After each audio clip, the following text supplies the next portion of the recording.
La bourse de Paris entame le mois d'octobre et le quatrième trimestre sur une note positive, même si le marché parisien sous-performe nettement la tendance américaine, avec Wall Street qui salue l'accord de libre-échange entre Washington, le Mexique et le Canada. Le Dow Jones, lui, s'adjuge 0,95% à la mi-séance, quand le CAC, lui, se contente de grappiller 0,24% pour clôturer à 5 506 points. Sur le front économique, le PMI, qui mesure l'activité manufacturière en Allemagne, a reculé à 53,7 points au mois d'août. On est au plus bas depuis août 2016. Le PMI manufacturier de l'eurozone recule logiquement de 54,6 points à 53,2 en septembre. Et puis aux États-Unis, en revanche, l'indice PMI manufacturier, lui, s'est inscrit en hausse le mois dernier, se retrouve au plus haut depuis 4 mois.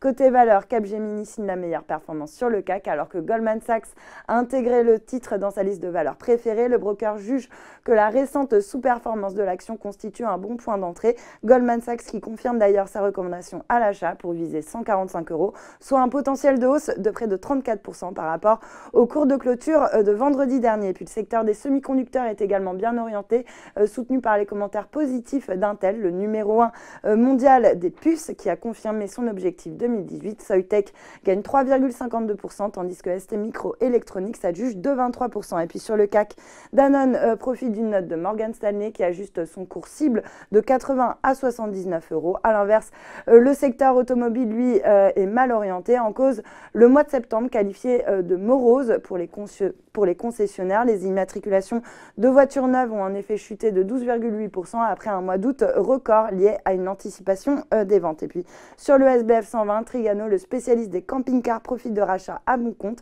après avoir chuté de 12,4% sur une semaine et de 20,2% sur un mois. Enfin, Crédit Agricole est lanterne rouge sur le CAC après avoir fait appel de la décision de la Banque centrale européenne, qui lui a infligé une amende de plus de 4,3 millions d'euros pour une infraction aux règles de déclaration de ses fonds propres.